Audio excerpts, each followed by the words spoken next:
sat strapped in the webbed sling chair in her cabin, trying to read King's latest horror story.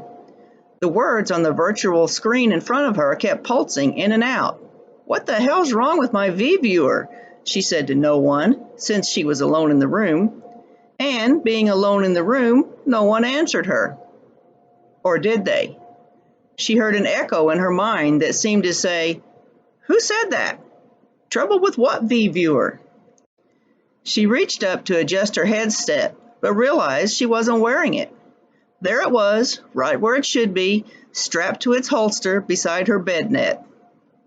So where had that voice in her head come from?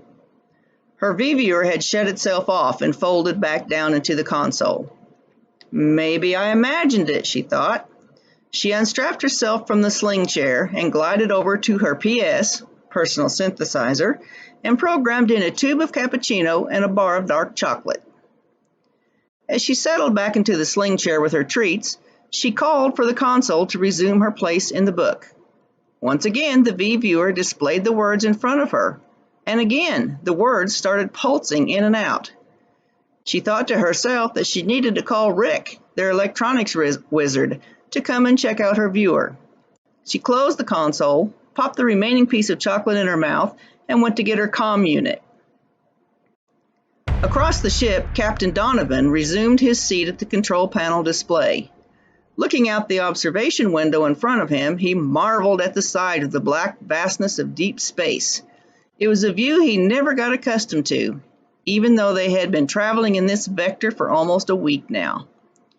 He finally turned his eyes downward to his control panel, with the thought of dictating some journal entries on their current location.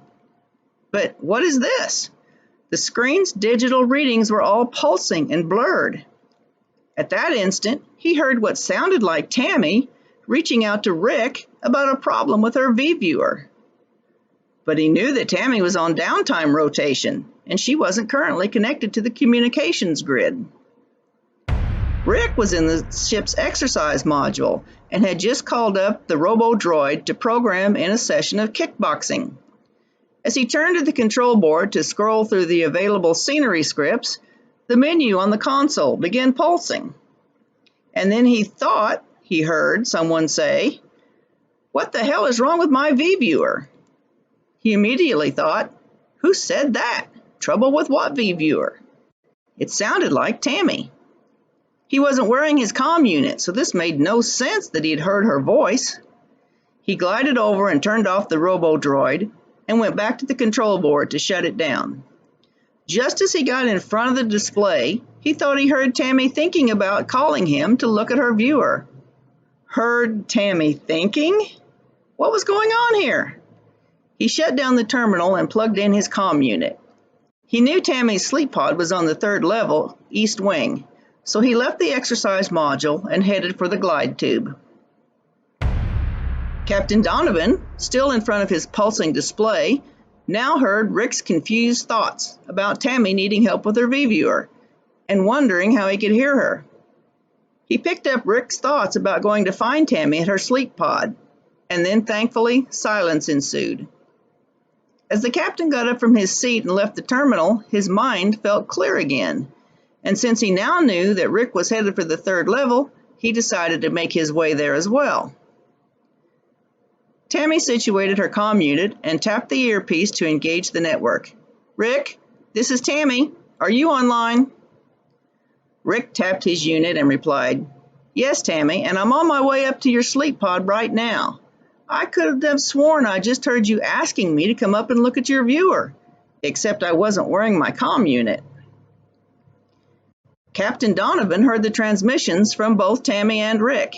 He entered the conversation, saying that he had heard thoughts from both of them. "Let's meet in the officer's recreation pod and see if we can figure this out." All three headed for the ORP, the captain arriving first. He opened the airlock with his palm print and stepped inside. The ORP was one of the privileged areas, being climate controlled with normal Earth gravity. Comfortable seating, various potted plants under the UV grow lamps, soft track lighting, and a PS, personal synthesizer, made this one of the most popular spots on the ship. Geneva, he called to the ship's AI.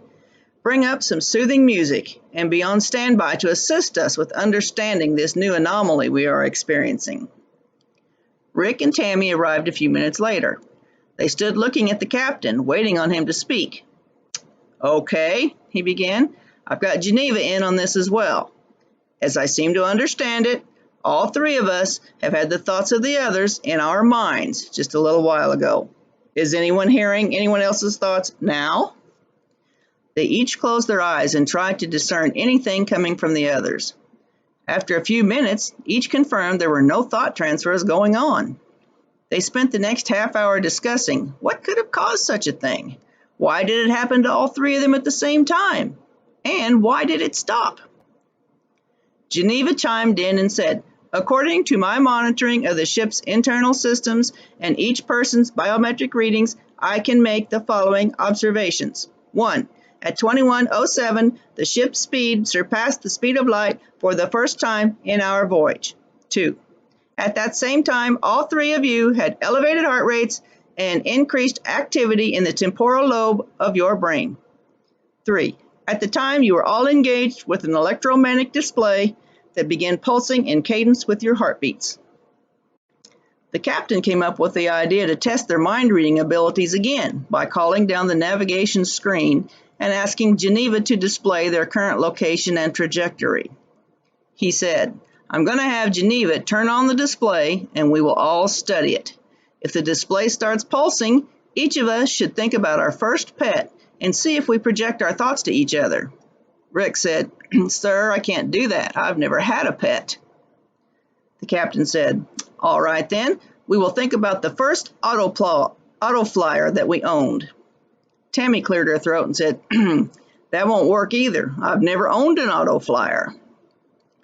The captain thought for a moment and said, okay, then we'll think about someone we love. Everyone surely must have had now or in the past someone they love.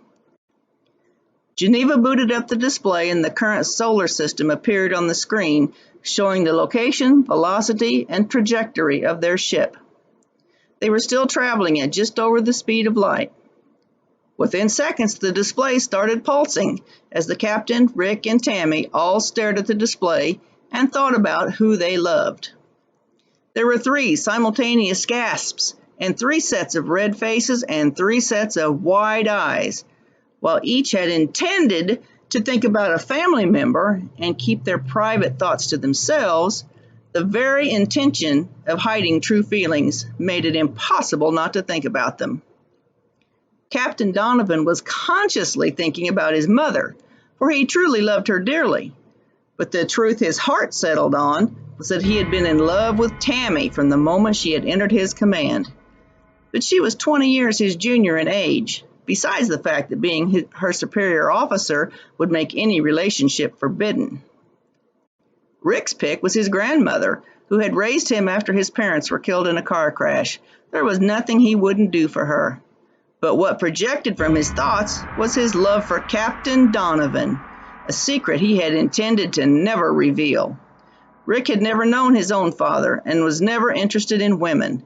A strong, older man like Captain Donovan filled some basic need he didn't even know he had. Tammy was trying her best to think about her big brother Ben, who had always been her hero all during their childhood. Instead, Rick was the one who occupied her thoughts, try as she might not to let him know. He seemed so unhappy and lost sometimes that Tammy's heart melted for him. Now she knew Rick was never going to be interested in a relationship with her. The abashed group stood looking in horror at each other over what they had just revealed. How could they possibly continue this journey in close confinement for the next 8 months knowing what they knew now? If this mind-reading thing continued every time they had to look at the display screen, for as long as they were traveling at this speed, it was going to make for a very interesting rest of the trip.